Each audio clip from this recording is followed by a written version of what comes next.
शुरुआत करते हैं हम एक नए सवाल से। आज का हमारा सबसे पहला सवाल है, जैसे आज हम कुछ ऐसे सवालों को लेंगे जिसमें आपको जैसे एरिया वगैरह दे रखा होगा, या फिर ऐसे सवाल है जिनको हम परसेंटेज के सवाल होंगे और उनको आसानी से कर पाएंगे। तो जैसे पहला सवाल लेते हैं जिससे आपको समझ में आएगा कि आज हम कैसे तरीकों को सवाल करने वाले हैं। एक आयत है, एक आयत जिसकी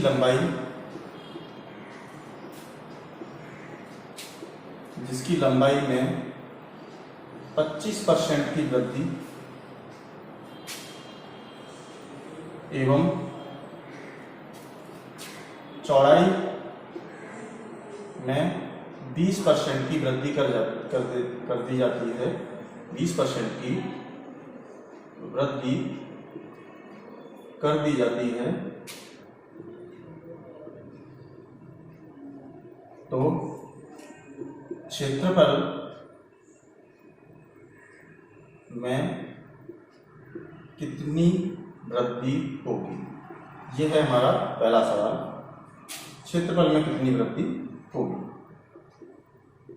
जब ऐसे हमारे पास सवाल आए कि आयत आए, वर्ग आए या कोई और चीज आए जिसमें दो लेंथ दे रखी हैं, दो चीजें दे रखी हैं, तो उन दोनों में ही वृद्धि कर रहा है। हो सकता है कभी लंबाई और चौड़ाई दोनों में कमी कर दे, हो सकता है कभी लंबाई में वृद्धि कर दे, चौड़ाई में कमी कर दे, कभी हो सकता है कि चौड़ाई में वृद्धि कर दे और लंबाई में कमी कर दे। वो अलग अलग तरीके के अलग अलग सवाल हो सकते हैं। तो एक सवाल हम दूसरा सवाल इस तरीके का भी लेंगे जिसमें एक लेंथ को कम करेगा और एक लेंथ को बढ़ाएगा। तो अभी क्या किया हुआ है इसने, जैसे भी सवाल में आप देख पा रहे हो, सवाल में 25% की वृद्धि कर रहा है लंबाई में और 20% की वृद्धि कर रहा है चौड़ाई में। तो पूछ रहा है क्षेत्रफल पे क्या प्रभाव पड़ेगा या क्षेत्रफल में कितनी वृद्धि होगी। तो जैसा कि आप देख रहे हैं कि लंबाई चौड़ाई दोनों में वृद्धि कर रहे हैं, तो एक चीज तो क्लियर है कि जो आयत उसका जो क्षेत्रफल होगा उसमें क्या होगी, वृद्धि होगी। तो सवाल करते हैं, सबसे पहले हम ये पता करते हैं कि आयत के क्षेत्रफल का फॉर्मूला क्या होता है। सब जानते हैं आयत के क्षेत्रफल का फॉर्मूला होता है लंबाई गुणा चौड़ाई। लंबाई गुणा चौड़ाई बराबर क्या होता है, क्षेत्रफल होता है। इस तरीके से मैं इसको आपको लिख के थोड़ा समझाता हूँ। लंबाई गुणा चौड़ाई बराबर कितना होता है, क्षेत्रफल। अब अगर हम बात करेंगे, पहले हमारी लंबाई कितनी है और चौड़ाई कितनी है, बाद में लंबाई कितनी हुई है और चौड़ाई कितनी हुई है। तो जब लास्ट क्लास हमने पढ़ी थी उसमें हमने क्या प्रतिशतों को, लास्ट की जो क्लासेज पढ़ रखी हमने काफी आगे बढ़ चुके हैं। हमने ये भी कर चुके हैं कि परसेंटेज को भिन्न में कैसे कन्वर्ट करते हैं, भिन्न को परसेंटेज में कैसे कन्वर्ट करते हैं और परसेंटेज को भिन्न में कन्वर्ट करके उसका यूज कैसे करते हैं। तो यहाँ पर जैसे कि 25% लंबाई है, 25% का मतलब हम जानते हैं, 25% का मतलब होता है 1/4। 1/4 यहाँ पर जो 4 होती है वो वास्तविक संख्या होती है और 1 जो होता है वो इसका प्रतिशत मान होता है। तो 4 का 25% 1 है। अब चूंकि वृद्धि हो रही है तो अगर पहले लंबाई 4 थी, अब कितनी होगी, 5। इसी तरीके से हम चौड़ाई में बात करते हैं, चौड़ाई में 20% की वृद्धि हो रही है और 20% का मान होता है 1/5। इसका मतलब ये है कि 1 की वृद्धि हो रही है। तो अगर पहले चौड़ाई 5 थी, अब कितनी हो जाएगी, 6। चूंकि क्षेत्रफल की बात कर रहे हैं हम, क्षेत्रफल होता है लंबाई गुणा चौड़ाई, तो पहले 4 और 5 लंबाइयां थी, तो पहले जो क्षेत्रफल था स्टार्ट में वो 20 था। अब 5 और 6 है तो जो क्षेत्रफल कितना हो जाएगा, 30। तो आप देख पा रहे हो यहाँ पर कि क्षेत्रफल में वृद्धि हो रही है और कितने की वृद्धि हो रही है, 10। अब सवाल में पूछ रहा है कितने प्रतिशत की वृद्धि हुई है, कितनी वृद्धि हुई। तो अगर सिर्फ आपसे ये पूछता है कि क्षेत्रफल कितना वृद्धि हुआ तो 10 हुआ। अगर ये जैसे सेंटीमीटर स्क्वायर में अगर आपको माप दे रखी है तो सेंटीमीटर स्क्वायर, मीटर स्क्वायर में। लेकिन जब भी ऐसा सवाल आएगा तो ज्यादा हमसे प्रतिशत में ही ये सवाल पूछेगा। जब हमको इसका प्रतिशत निकालना होगा तो कितने की वृद्धि हुई, 10। ओरिजिनल पुराना वाला क्षेत्रफल और उनको आपस में अगर आप कैलकुलेट करते हो तो आपके पास आ जाएगा 50%। तो जो क्षेत्रफल में वृद्धि हुई वो कितनी हुई, 50%। तो इस तरीके से हम आसानी से ऐसे सवाल कर सकते हैं, बहुत ही आसानी से सवाल कर सकते हैं। और एक सवाल ले लेते हैं इसके बाद, दूसरा सवाल है, ये चीजें ऐसे ही लिखी रहने देते हैं, अभी हम जरूरत पड़ेगी इनको हमें काफी सवाल करने में। सवाल में मैं कुछ चेंज करता हूँ, यहाँ पर मैं लिख देता हूँ और यहाँ पर थोड़ी सी चेंजेस कर देता हूँ। लंबाई में वृद्धि की जगह क्या कर देते हैं, कमी कर देते हैं। कमी कितने की कर देंगे हम, यहाँ पर कमी कर देते हैं 16 सही 2/3% की कमी कर देते हैं, ठीक है। और वृद्धि यहाँ पर हम कितने की कर देते हैं, 37 सही 1/2% की क्या कर देते हैं, वृद्धि कर देते हैं, ठीक है। अब यहाँ पर लंबाई की बात कर रहे हैं तो सबसे पहले लंबाई में वृद्धि, तो लंबाई में हमें 37 से 1/2 का मान पता होना चाहिए कि इसका अगर भिन्न में कन्वर्ट करते तो होता है 3/8। 3/8 का मतलब ये है कि अगर लंबाई पहले 8 थी, चूंकि वृद्धि हो रही है तो जो 3 होगा ऐड होगा, बाद में लंबाई कितनी होगी 11। चौड़ाई की बात कर रहे हैं 16 से ही, इसका मतलब होता है 1/6। इसका मतलब ये है कि पहले लंबाई 6 थी, अब कमी हुई है तो बाद में लंबाई कितनी रहेगी हमारी 5। यहाँ पर लिखेंगे 6 और 5, दोनों का अपन गुणा करते हैं 48, यहाँ पर दोनों का गुणा करते हैं 55। यहाँ पर भी क्या हो रहा है, क्षेत्रफल में वृद्धि हो रही है। कितने की वृद्धि हो रही है, 7 की वृद्धि हो रही है। 7/48 गुणा 100, इस तरीके से आप इसको कैलकुलेट कर लोगे तो इसका आपका क्या आ जाएगा, आंसर आ जाएगा।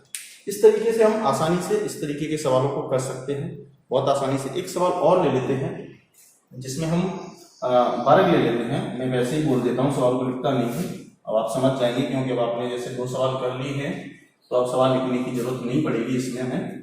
जैसे एक वर्ग है और वर्ग की भुजा में 5% की कमी कर दी जाती है तो क्षेत्रफल में कितने प्रतिशत की कमी होगी, इस तरीके का एक सवाल है। अब यहाँ पर वर्ग में सिर्फ भुजा देगा क्योंकि हमें पता है वर्ग की चारों जो भुजाएं होती है कैसी होती है, समान। तो यहाँ पर कह रहा है कि वर्ग की भुजा में कितने % की कमी कर रहा है, 5% की कमी कर रहा है। ठीक है, 5% की कमी कर रहा है। 5% का मतलब निकाल लेते हैं, कितनी होती है 5 का 1/20। इसका मतलब ये है कि पहले 20 थी, अब कितनी रहेगी 19। तो पहले जो क्षेत्रफल था हमें पता है कितना होता है, भुजा स्क्वायर होता है, तो पहले जो क्षेत्रफल था 400 था, अब कितना रह जाएगा 361। इसका वर्ग करेंगे तो 361 आएगा, इसका वर्ग करेंगे तो कितना आएगा 400। कितने की कमी हुई, 39। ठीक है, 39 डिवाइडेड बाई 400 इंटू 100, दोनों को आप काट दोगे तो 4 बचेगा। 4 का इसमें हम भाग देते हैं तो कितना जाएगा 9.75। ठीक है, इस तरीके से हम ये सवाल कर सकते हैं, बहुत आसानी से सवाल कर सकते हैं। और कुछ सवाल लेते हैं, इसी तरीके के सवाल हैं। जैसे एक सवाल और है कि चीनी है या कुछ भी मान लीजिए, चीनी की कीमतों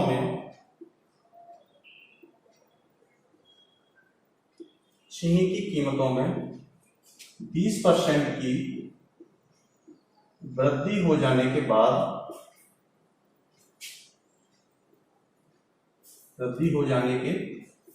बाद एक परिवार को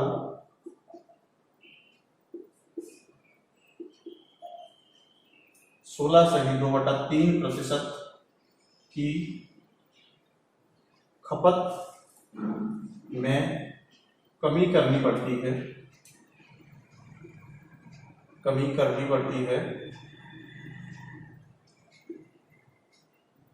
तो बताइए परिवार के खर्चे पर क्या फर्क पड़ेगा।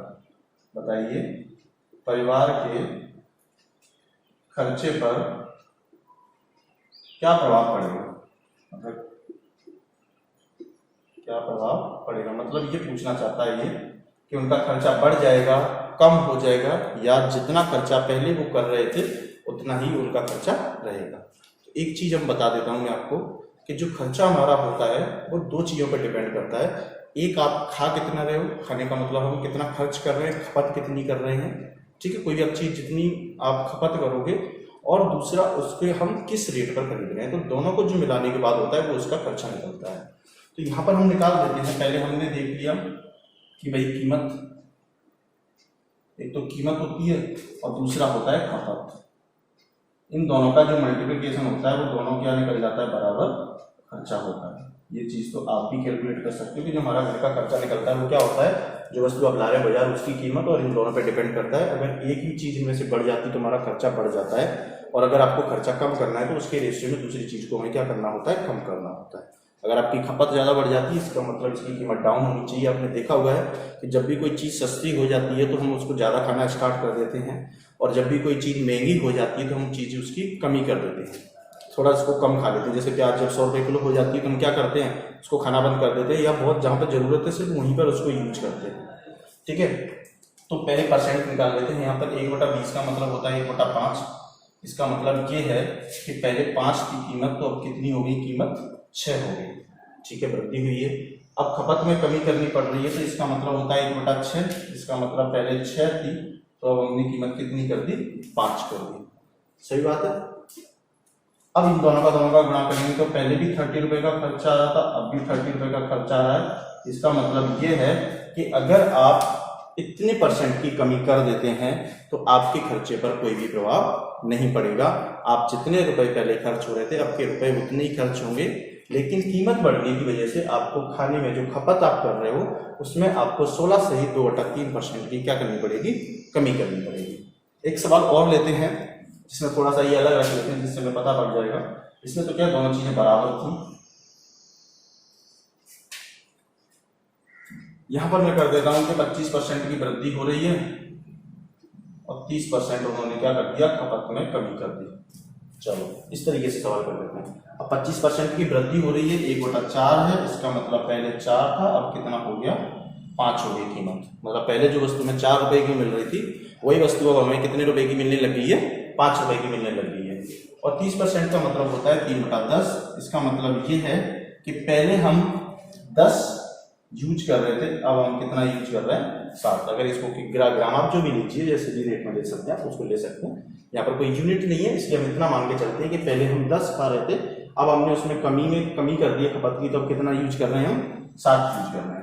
इसका मतलब पहले हम 40 यूज कर रहे थे और अब कितना यूज कर रहे हैं, 35। तो बताइए हमारा जो खर्चा है उसमें कमी आई है या वृद्धि आई है, सब देख के बता सकते हैं कि यहाँ पर जो आई है वही 5 की कमी आई है। 5 की कमी आई है, तो अगर इसका मुझे प्रतिशत निकालना है तो 5/40, इसको काटेंगे 1/8 आएगा, और 1/8 का मान कितना होता है, 12 सही 1/2%। ठीक है, इस तरीके से आसानी से बहुत ही आसानी से सवाल यूं कर सकते हैं। और कुछ एक सवाल और ले लेते हैं, थोड़ा अलग तरीके का सवाल है लेकिन है इसी बेसिस पे, हम इसी बेसिस पे सवाल करेंगे। सवाल है, एक सिनेमा हॉल में, एक सिनेमा घर, या एक ऐसे बोल सकते हैं एक सिनेमा की टिकटों की दर में 20% की वृद्धि कर दी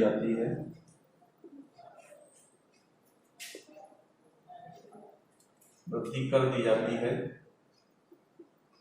जिससे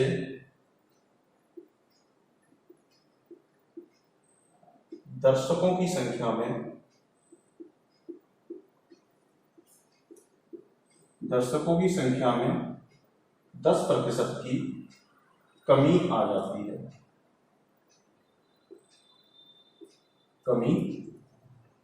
है,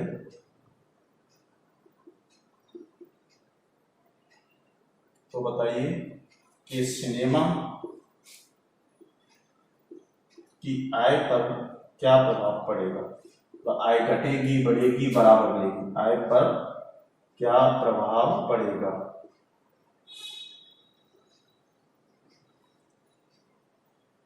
सिनेमा की आय पर क्या प्रभाव पड़ेगा।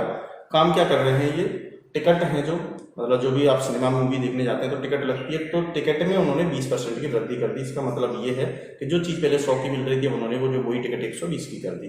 लेकिन जैसे ही दरों में वृद्धि हुई, कीमतों में वृद्धि हुई, उसके बाद हमने क्या किया, भाई दर्शक 10% कम जाना बंद हो गए। 10% जो पहले 100 दर्शक जा रहे थे वो अब 90 लोग देखने लग गए। तो एक चीज तो हमें क्लियर पता है कि जो सिनेमा की जो कमाई होती है वो 2 चीजों पर डिपेंड करती है। पहली चीज वो जो कीमत कितनी है टिकट की, दूसरी चीज कितने दर्शक देखने आ रहे हैं। अगर कीमत भी ज्यादा होगी और दर्शक भी ज्यादा देखने आएंगे तो सिंपल सी बात है, उनकी जो इनकम होगी वो बहुत ज्यादा हो जाएगी।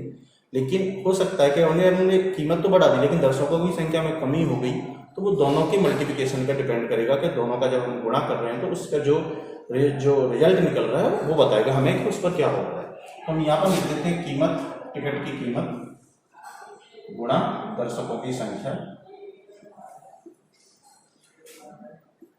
बराबर क्या होता है, सिनेमा की आय। ये इसका रेशियो बनता है। ये चीजें हमें रटने की जरूरत नहीं है, ये चीजें आप खुद समझ सकते हैं।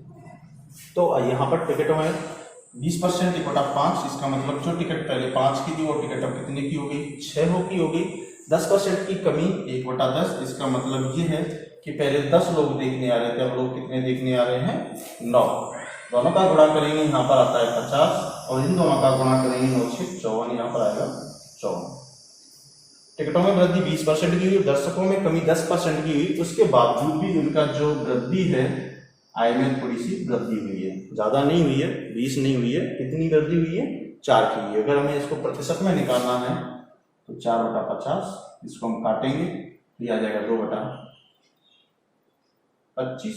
1/25 का मान कितना होता है, 4 होता है, तो 2/25 का मान कितना होगा, 8%। इस तरीके से हम इस प्रकार के कोई से भी सवाल आए, ये तो एक एक दो एग्जाम्पल थे इन सवालों के। सवाल इनमें बहुत सारे बनते हैं और आते भी हैं, ऐसी बात नहीं है सवाल, तो इनको करना अगर हम इस तरीके से करेंगे तो अभी बहुत इनसे भी बड़े बड़े सवाल आएंगे, सभी सवालों को करेंगे। तो अगर आपको ये क्लास अच्छी लगी है तो देखिए, बाकी क्लासेज को भी देखिए। अगर आप पहली बार देख रहे हैं तो आपको पीछे वाली क्लासेज देखने की जरूरत पड़ेगी, जिससे आपकी चीज़ें बहुत अच्छे से समझ में आएंगी। आज की क्लास के लिए इतना ही है, नेक्स्ट क्लास में फिर मिलते हैं।